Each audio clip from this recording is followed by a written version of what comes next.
الحدث الرياضي تحول إلى مشهد مؤسف في الرباط. شهدت المواجهة الكروية بين الجيش الملكي والرجاء أحداثا عنفا غير مسبوقة. المباراة التي كانت مقررة أن تكون عرسا رياضيا تحولت إلى مشاهد مؤسفة داخل أروقة ملعب الأمير مولاي عبد الله. الشرطة تدخلت لاحتواء الموقف وتوقفت 136 شخصا على خلفية الأحداث. المنشآت الرياضية تضررت جزئيا جراء أعمال الشغب التي شابت المباراة. المنظمون يؤكدون العمل على تقييم الأحداث وتجنب تكرارها في المستقبل. سلطات الأمن تتابع التحقيق مع الموقوفين للكشف عن كافة تفاصيل الحادث. هذه الوقائع تطرح أسئلة كبيرة حول السلوك الجماهيري في الملاعب المغربية. هل تؤمن بضرورة اتخاذ إجراءات أكثر صرامة للحفاظ على السلامة في الملاعب؟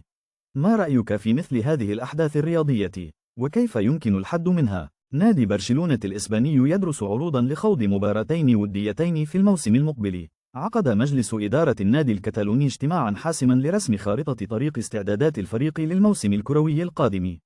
تدارست الإدارة كافة السيناريوهات والخطط اللازمة للاستعداد الأمثل، ورد أن إحدى المباريات الودية المقترحة ستقام على الأراضي المغربية. هل تعتقد أن هذه المباريات الودية ستكون مفيدة لبرشلونة في الاستعداد للموسم الجديد؟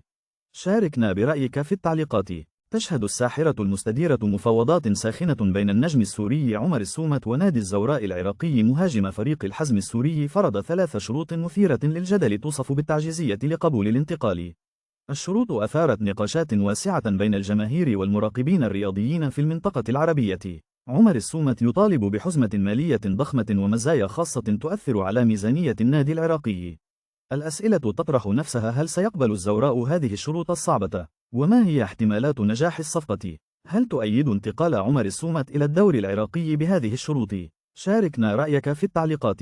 يعيش نادي ريال مدريد الإسباني موسما معقدا مليئا بالتوتر وتراجع النتائج، وهو ما انعكس بشكل واضح على استقرار غرفة الملابس والهيكل الرياضي للنادي. المشاكل بدأت تطفو على السطح بعد نتائج الفريق المخيبة. الخلافات بين اللاعبين والإدارة تزداد وتيرة. مصادر كشفت عن توترات كبيرة في الجو العام للفريق. الأجواء الحالية في ريال مدريد تشير إلى أزمة قد تكون هي الأصعب في السنوات الأخيرة. هل تعتقد أن ريال مدريد سيتجاوز هذه الأزمة بسرعة؟ شاركنا برأيك في التعليقات. يترقب الشارع الرياضي العراقي مستقبل الموهبة الشابة نوح درويش، صانع ألعاب الفريق الرديف بنادي شتوتغارت الألماني. اسم نوح درويش ارتبط مؤخرا بإمكانية تمثيل المنتخب العراقي وكذلك باهتمام نادي فرايبورغ من الدوري الألماني. هذه الخطوة يمكن أن تكون فارقة في مسيرة الشاب العراقي الموهوب الذي يلعب حاليا مع فريق شتوتغارت الرديف. الانتقال إلى فرايبورغ يمنحه فرصة أكبر للانضمام إلى الفريق الأول والظهور في البوندسليغا الألماني، كما أن تمثيل المنتخب العراقي سيكون حلما يتحقق للاعب الشاب الذي يحمل أصولا عراقية. ما رأيكم في مستقبل نوح درويش؟ هل ترون أنه سينجح في فرايبورغ ويمثل العراق؟ شاركونا آرائكم.